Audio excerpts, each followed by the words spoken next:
town situated in the Eastern Cape, just over 100 kilometers from Grahamstown. It forms part of the Amatole district municipality. The average monthly income in the area is about 1,200 rand, and the district has an 18% employment rate. A 55-year-old Adelaide resident who asked not to be identified suffered a stroke in 2012 which left her partially paralyzed. She started receiving a disability grant. While she had taken a loan and had paid it back in full, money was still being deducted from her SASSA-branded bank account. She requested a replacement bank card, hoping that the deductions would stop. laa mntu wayephaa kasasa wathi bafumane result kuthiwa ilanto itsalwe yenye indawo ndandiboleke kuyo imali ndabuza mna njani wathi hayi mandibanika ke igama laloo ndawo yekapotela apha atleta ndaya phaa ndafika laa mlungu ndabuza uba utsala njani imali yam ndandiyokubhatele yonke imali yakho.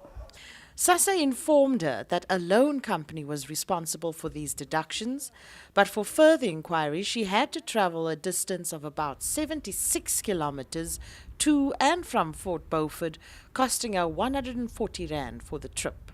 Ndimane ndibona uba qoka ndiyondodla ndingayifundi imali ingaphelelanga ndahamba ndiyobaxelela apha kaSASSA. While SASSA had reopened its office in Adelaide, people still turned to the local advice office for help. We need to understand that the people living in Adelaide is mostly 80% of our people's educational level is very low. So people doesn't know how to access services, they doesn't know if they've got problems, what to do with it or how to handle it. So what we do is then we assist the people, we write letters for them, we link them, as I said, with the different government departments. Ibuhlungu laa nto yenzekayo i-deductions kwii-pay zabantu. Iyasibulalela ii-community zethu, iifamily zethu ziyohlukana. Kuyaliwe ezindlwini ngabanye oomama kucimba le mali uyityile. And iyenzakalisa because apha ngaphakathi entliziyweni yakho wena uthembele kwi-grant yakho ufike ingekho ube usithi ndinezinto bekufanele uba ndizithengele amayeza ndizithengele ndiye ekliniki okanye ndiye kwagqirha noba ke kuzawuthiwa ngowuye ekliniki because yayazi imeko yowuya ungaphethanga nesenti kwagqirha ukhwela kwa iteksi yoya phaa iyonzakalisa ke imiphefumulweni yabantu laa nto. The deductions only stopped after her daughter intervened. While individuals and family members are often blamed for the unauthorized and unlawful deductions, often leading to conflict, the problem appears to lie within the system itself. Ndizabuhlungu kuba nangoku ndibhizi ndibekela imaterial for uba kuphinde kwakhiwa apha endlini. Kunzima ke uphinde ndithenge impahla yendlu. Kunzima uthenga into okade unayo. In 2012, SASSA outsourced the payment of social grants to Cash Paymaster Services, or CPS. But since then, there has been a groundswell of complaints from across the country about unauthorized and unlawful deductions. Mr. Barney is 89 years old and married with 8 children. He lives in Nyanga, where he spends most of his time gardening. In May 2015, he first noticed suspicious deductions from his grant money. I went to Kukuletu, and the Kukuletu said, no, they don't know about that because they are not paying people. I must go to the people who are on the pay points. Over the next few months, Mr. Barney was sent from one office to the next without success. He finally got assistance when he was referred to the human rights organization Black Sash. Mr. Barney has actually followed all the procedures in terms of recourse. He's gone to the SASSA local office in Guguletu. He got no joy there. He then went to the Guguletu paralegal advice office. He got a little bit of joy there. They sent him through to CPS. He went to CPS, they sent him through to Cape Town. From Cape Town, they sent him to the SASSA Western Cape office. He went to the SASSA Western Cape office, and there they also sent him to a police station to go and get an affidavit. They found out that it's a loan It's a loan from a company called Fedge Financial Solutions in Uitenhage. And you've not been to the Uitenhage, you've not made any loans? Okay. Never. The last thing I got was from SASSA, an email that said you must cancel the last one at Mercantile Bank. Have you ever taken any loan at the Mercantile Bank or anything? No. No? The total outstanding still is 1,449 Rand 36. The money is still outstanding. So that's still outstanding, Yes. based on these statements that we Yes. got from CPS. Dina Twala from Mbukweni in Paarl near Cape Town noticed suspicious deductions in November 2013. Amounts of up to 300 Rand were being deducted monthly. In December 2014, there were so many deductions that there was nothing left of her grant. ngokuba kaloku kubuhlungu uthi uyofumana imali yakho uve kuthiwa uthenga i-airtime ungathengi i-airtime kuthi uthenga umbane ungakanga umbane uwusebenzise uthi na uza kubo ubabuza kuthiwe abana-next edu naloo nto. But what recourse is available for beneficiaries? Dina Twala attended a speak out event in the Western Cape to get some answers. Sasa ubufuna ukusebenza makakhupha u-CPS phakathi kwakhe phinde kakho kusetyenzwa uba ngaba kafuni makaphela usasa nje tu. At the speak out, grant beneficiaries had an opportunity to share their experiences. Those beneficiaries who had tried to get recourse also had an opportunity to tell their stories. We serve on the ministerial task team, and one of the issues that we had raised, discussed, put in the report is that the recourse system and mechanism, in other words, administrative justice, stopping of these deductions and payment and refund for deductions that are made unlawful or unlawfully, and deductions that are made fraudulently. Also in attendance were representatives from the Department of Social Development, SASSA, and the South African Human Rights Commission. A manager of Emerald Wealth Management, now known as Emerald Life, an insurance broker responsible for the sale of One Life funeral policies, apologized to those who were falsely lured into taking out funeral policies. We're not going to run away to take responsibility of our agents when they are out there. They sometimes really took advantage of elderly people.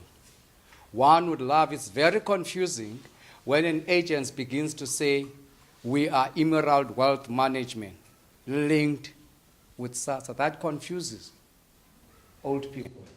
He added that one of the agents who fooled beneficiaries into taking funeral policies has been fired and is now deregistered and cannot work for any financial services company again. We are writing a policy. We are going to remove all deductions, everything that is there. Libeka mandi kaloku nayizawubuya imali yethu uyapha ngabuhlungu khona ukuba izubuya back uthetha nje uthokozana ngivuyela into yokuba bathi imali zethu zizawubuya back ngoba kaloku asanzani nokumka kwazo. Based on recommendations by the ministerial task team appointed in 2014 to investigate unlawful deductions, the minister in May 2016 introduced new regulations to curb the scourge of unauthorized and unlawful deductions from the SASSA-branded bank accounts of social grant recipients. CPS was instructed to remove the debit order facility from these accounts. Today, the CEO of SASSA will send an instruction to CPS to remove the debit order facility from the SASSA branded card. We have consulted with the South African Reserve Bank and the Payment Association of South Africa, and together we believe this is necessary intervention to stop deductions. The minister also had strong words for financial service providers who exploit legal loopholes to skim money off social grants. CPS seems to be profitably participating in these questionable activities through subsidiary companies under the umbrella of their parent company, Net1. But just a few weeks after the new regulations were published, Net1, the parent company of CPS, and subsidiaries as well as a few other companies, initiated 4 legal cases against SASSA, DSD and others.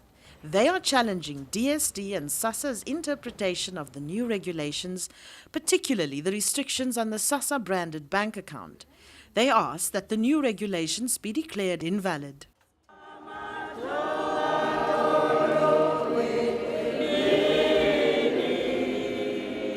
A few days before these 4 High Court hearings in mid-October 2016, hundreds of grant beneficiaries gathered at the St. George's Cathedral in Cape Town for a service and silent protest ahead of the legal battle. At the service, various organizations, including COSATU, the Right to Know, the Association of the Community Advice Officers of South Africa, and the Social Justice Coalition gave their full support for the campaign to stop unauthorized and unlawful deductions. And so in the name of Rolihlahla Mandela, of Oliver Tambo of Sobukwe, Lilian Ngoyi, and all others who have been mightily part of our past and in our memory, in their name, we represent the call for that new struggle for a greater freedom to consolidate what has been achieved by blood and martyrdom. Also in attendance was Mr. Barney and 5 other beneficiaries who joined the Black Sash as co-applicants in these cases. They all experienced unauthorized and unlawful deductions. Judgment in the 4 cases has been reserved. I feel so glad when I see this with a lot of people, so that all people they can see about this deduction is hurting the people. Some people are so poor they depend on that money. So now today when I can see a lot of people like this, I'm feeling happy. Ek is hier vandag omdat ons se geld bly kort. Daar word gesaam, daar word airtime geld en elektrisiteit geld word van ons se geld afgetrek, maar ons koop nie daai in nie. Ons is hier om te support oor die geld wat hulle so aftrek van ons SASSA geld. En ons wil stop daaraan maak. Despite SASSA's recourse system with refunds backdated to 2012, there are numerous challenges. Beneficiaries using the toll-free number complain that they are often put on hold for long periods without them registering their disputes. SASSA came up with a beneficiary payment dispute resolution mechanism. So this is their recourse system. And we attended the training. They had training in the Western Cape that they rolled out and Black Sash attended. But we realized when we interviewed Mr. Barney that none of what they say is in place has actually been working. So that's why this case has been so interesting, because recourse is almost wanting. The Speak Out was a clear example where people are saying they are spending fortunes to get recourse with no results. So whilst we see that there's a recourse mechanism and a recourse document, we are yet to see the implementation of that. A19, A19, A19. Part of the training that SASSA gave was that they've got trained Commissioner of Oaths, they've got their own SASSA affidavit, and that people will be able to fill in the affidavit at the office. So there's something very wrong with this recourse mechanism that SASSA has put in place and what's actually working. Mr. Barney had to go to Mercantile Bank and cancel that EFT. And that for me is just the oddest thing, because Mr. Barney didn't take out the loan. So why is it Mr. Barney's responsibility? So that's the problem with SASSA right now, is that they've caused the problem because they outsourced the work to someone else, and then they're leaving the client to solve the problem. Net1, parent company of CPS, insists that where beneficiaries have raised legitimate disputes, they do investigate and refund when necessary. In an email, Net1 stated that claims which originate from the sale of airtime and electricity are almost always false, saying that the beneficiaries themselves or relatives conduct these transactions. We traced them back until we had the people in front of us. And I can tell you that every one of them, by the end of the Inquisition, admitted that it was either a daughter, a son, a neighbor, a friend, a mother, or somebody else that actually used the actual cell phone. Grindrod Bank provides the banking services to SASSA grant holders. But when asked if they have dedicated walk-in branches to service deduction queries from SASSA beneficiaries, in an email response, they listed CPS's infrastructure as a way of dealing with their own clients' disputes. This was in addition to a dedicated mailbox and call center. They did not make mention of a single Grindrod Bank branch where SASSA grant holders can walk in to query a dispute. But Grindrod Bank maintains that the infrastructure is sufficient to handle banking queries. However, many beneficiaries seem to be unaware of how and where to report suspicious deductions. This has led some to question whether the current statistics on unauthorized and unlawful deductions may actually be underreported. 61-year-old Patricia Subtu from Bethelsdorp in Port Elizabeth had to deal with unauthorized and unlawful airtime deductions made from her and her husband's SASSA bank accounts for almost a year. Because that money really is just for lights, rates and tax, and that money isn't even enough to buy food for you. So you must be very careful. You can't even lose a 5 rand, because that 5 rand, there's a place for that 5 rand to go to. Even though the couple have never used their SASSA bank account to buy airtime, they noticed multiple 5 rand deductions from different cell phone companies, adding up to about 100 rand every month from both their accounts. I was a taxpayer, even my husband too, we were working very hard. In the multi industry, from the multi industry to the mattress industry, upholstery industry. And I've worked very hard. My fingers, look at my hands, look at it. Been working hard. That's why I depend on that money, really, because we deserve it. As senior citizens, we deserve that money. Frustrated, Patricia turned to her son-in-law for help to stop the deductions and claim a refund. First, SASSA and CPS Services has sent numerous emails saying it's their part or SASSA's part, which I sent mails to SASSA, and SASSA referred me to CPS. And I was going between pillar and post. But at the end of the day, it's still SASSA's responsibility, because they are the grant. Although they contracted the service out to service providers, they need to still take ownership. Although we as SASSA are not responsible for the ultimate resolution, because it happens in the banking space, we need to take responsibility because the opportunity has been provided through a contract that we entered into for the payment of grants. Net1 says that beneficiaries can log complaints through their helpline or at a pay point, as well as at one of their offices. But when we called the helpline number, we were on hold for 9 minutes before speaking to a call centre agent. This style-free helpline is also only free from landlines. Welcome to the Net1 call centre. Please continue to hold for a call centre operator to attend to your call. Please note that for quality and training purposes... Dunkley says the most effective method for recourse is to visit a SASSA branch. Beneficiaries will need to fill out a beneficiary dispute form, which captures the details of the dispute. The beneficiary then needs to complete an affidavit to say name, ID number, the fact that this money has come off their grant and that they did not give authority for it, or they don't want it to continue. If they did not give authority, certainly that they want the money refunded. The forms have created a little bit of a problem because the beneficiary needs to give the amount that has been taken off, and they don't always have that. Again, SASSA can assist them to get the bank statement so they can very clearly see where the money has gone and put it into the affidavit. The affidavit can be completed with a SASSA-appointed Commissioner of Oaths or at a local police station. The beneficiary dispute form must be handed in together with the affidavit. The affidavit is crucial if the beneficiary would like to request a refund for monies deducted from their account. Once this is completed, a reference number is issued and the follow-up process should be explained. Beneficiaries can call a SASSA toll-free helpline for assistance. We're saying please just escalate it. Contact the nearest SASSA regional office and let them know, because it may be an issue that we need to go back in and train specific staff, or contact SASSA head office and we will definitely take it up. In April 2014, the Constitutional Court ordered SASSA to initiate a new tender process. A service provider was not appointed. Instead, SASSA agreed to take over the payment of grants when the CPS contract ends. A plan with clear deliverables and timeframes for insourcing payments was submitted to the Court.